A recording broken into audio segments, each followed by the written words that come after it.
The third patrol car hadn't even killed its siren before Stacy Whitman pointed at me like I was a criminal and shouted, "He's trespassing! He's building illegally on community land!" I didn't raise my voice. I didn't argue. I just reached into my folder and handed the officer one yellowed page. The moment he read Deed 1962, Stacy's face went from victory to panic in about half a second. I'm Ethan Harper, 40, the kind of guy who'd rather fix something with my own hands than talk about feelings. I live on the edge of what used to be nothing but woods and old gravel roads in a modest cabin my family's had forever quiet enough to hear owls at night. Then Maple Ridge Estates happened. A developer carved a shiny neighborhood out of the tree line. Perfect lawns matching mailboxes, a clubhouse with a pool and a homeowners association that acted like it was the government. Most of the people moving in were fine, honestly. They just wanted a nice place to live. Stacy Whitman did not want nice. Stacy wanted control. She was the HOA board president, late 40s, always dressed like she was heading to a court hearing. White SUV, washed twice a week, sunglasses, even when it was cloudy. She carried a clipboard like it was a badge. The first time she talked to me, she didn't even say hello. She looked at my driveway, then my cabin, then me, and said, "You need to bring this property into compliance with community standards." I blinked at her. "This property isn't in your HOA." She smiled like I'd told a joke. "Everything in this community is under the homeowners association." That was the first problem. Stacy didn't understand the word no.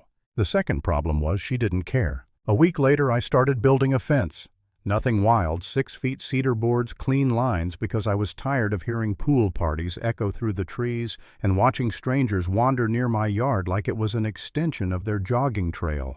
I had the posts set and the first panel half up when Stacy marched onto my gravel like she owned it. She didn't stop at the edge. She crossed right over straight toward me, close enough that I could smell perfume over sawdust. "Stop," she said. "You don't have approval." I kept my hammer down. "Approval from who?" "From the HOA," she snapped like it was obvious. "You can't build without submitting an architectural request." I looked at her clipboard, then at my fence line, then back at her. "Ma'am, I'm not in your HOA." She tilted her head. "You're inside Maple Ridge. You're in." "No," I said, slow and clear. "My deed predates this development by decades." Stacy's lips went tight. "We'll see." The next morning, there was a bright violation notice taped to one of my posts, like a warning label. "Unauthorized construction. Daily fines. Demand to cease and remove." It was almost funny if it wasn't taped to something I was paying for with my own money on my own land. I took it down, folded it, and put it in a folder.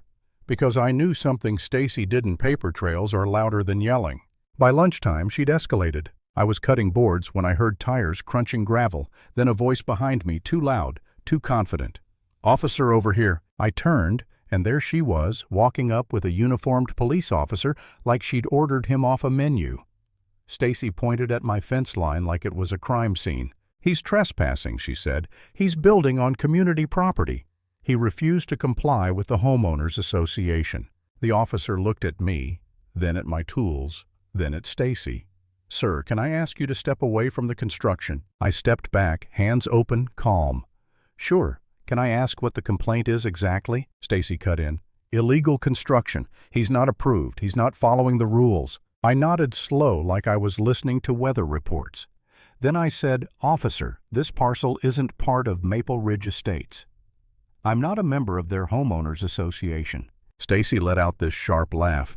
"That's a lie." I didn't argue with her. I just walked to my truck, grabbed the folder I keep for anything that smells like future drama, and handed the officer the deed. The paper was old enough to make Stacy's brand new clipboard look ridiculous. He read it. His expression changed. He read it again, slower. Then he looked over at Stacy. "Ma'am, this appears to be private property." Stacy's voice rose instantly. No, that's impossible. He's surrounded by our neighborhood. He has to be under the HOA." The officer didn't flinch. Surrounded doesn't mean included. Stacy tried a different angle like she was pitching a sale. "Officer, you don't understand community standards, property values. He's undermining the entire development." The officer turned back to me. "Sir, do you have any survey markers or boundary documentation?" I pointed. 2 iron pins on the corners. "You want to see them?" We walked the line. The officer didn't play expert, but he could see what was obvious. My fence was inside the boundary I was describing. Stacy hovered behind us, filming with her phone, muttering like a commentator. When the officer came back, his tone was controlled. "Ma'am, this is a civil matter, and it appears he's on his own property. If you have a dispute, you'll need to handle it through legal channels. Do not call 911 for this again." Stacy's jaw locked so hard I thought it might crack. She didn't stop, though. Of course she didn't. Within 48 hours, I got a lawyer, letterhead stiff language threats sprinkled like seasoning. Remove the fence. Cease all work. Failure will result in legal action. Then Stacy did something that told me exactly who I was dealing with. She copied the letter and shoved it into neighbors' mailboxes like a neighborhood-wide warning. Now, I wasn't just that guy with the cabin. I was the problem. I kept working, but I could feel the pressure building in the background like a storm you can hear before you see it. Cars slowed down as they passed. People stared. Somebody yelled HOA rules like it was a punchline. I'm not going to lie, there was a night I sat at my kitchen table staring at that letter, staring at the costs in my head. Lawyers, court, time off work. The kind of drawn-out mess that eats months of your life for no good reason. Not because I thought I was wrong. I knew my boundary. But because I knew Stacy had something that feels powerful, an audience. A board. A little crowd of people who think rules are the same thing as law. For a minute I considered the quiet option. Pause the fence. Let it cool down. Let Stacy move on to someone else's trash cans or grass length. And then I looked at the paper again. At the bold threats. At the way she'd used homeowners association like a weapon. And something in me went still. Because if I backed off now, she wouldn't learn this isn't yours. She'd learn push harder, and he folds. So I did the opposite of folding. I got organized. I pulled every document my family ever kept, deeds, old Platts County records. I called the recorder's office and requested the full parcel history. I printed maps. I highlighted boundary lines. I put it all in a binder with tabs, not because I'm dramatic, but because I've learned something in life. Confidence is nice, evidence is better. I also put up a couple cameras. Nothing crazy, just enough to document what happened on my driveway on my fence line at the boundary. And I'm glad I did, because Stacy didn't just threaten letters, she crossed lines. One afternoon, my camera caught two men in reflective vests stepping onto my side of the boundary, messing with a survey pin like they were trying to adjust reality. A few minutes later, Stacy appeared behind them, pointing and directing like a foreman. I didn't confront them in the moment. I saved the footage. A week later, Stacy called the police again. This time not one car, not two, three. She must have polished her story because she was practically vibrating with certainty when they rolled in. She stood at the edge of my gravel in front of a few curious neighbors and said loud enough for everyone to hear, "He's trespassing. He's harassing the community. He's refusing lawful orders from the HOA." One officer walked up, polite but firm. "Sir, we've had multiple calls about this location. What's going on?" I looked past him at Stacy, who was filming again, smiling like she'd finally arranged the ending she wanted. Then I said, "Officer, before this goes any further, can I show you something?" I handed him the binder. He flipped through the tabs: deed parcel map recorders documents, survey markers, video evidence. His eyebrows lifted at the footage screenshots. He glanced at Stacy. "Ma'am, you and your contractors entered his property and tampered with survey markers." Stacy's eyes widened. "That's not what happened." The officer's voice stayed flat. "It's on video." Stacy tried to pivot into outrage. "He's spying on the community." The officer didn't take the bait. "He has cameras on his property." Stacy's face tightened into that familiar look, like she was looking for a lever to pull a rule to quote a way to turn the room back into her courtroom. And when she couldn't, she did what she always does when reality won't cooperate. She called an emergency meeting. Maple Ridge's community center was packed that night. Chairs in rows, fluorescent lights, murmurs bouncing off beige walls. Stacy sat at the front with the board members, a microphone in front of her, like a throne. When I walked in, heads turned. Stacy smiled like she'd been waiting for a villain to enter the scene. She tapped the mic. "This meeting is called to address Mr. Harper's ongoing violations and hostile behavior toward the homeowners association." I didn't argue. I didn't shout. I just walked down the aisle and set my binder on the front table with a soft thud. Stacy's smile twitched. She leaned into the mic. "You are not recognized. You are not a member of the HOA. You are trespassing in our meeting." I nodded once. I'm here as the owner of the parcel you keep claiming is yours." A ripple went through the room. Stacy raised her voice. "Security, remove him."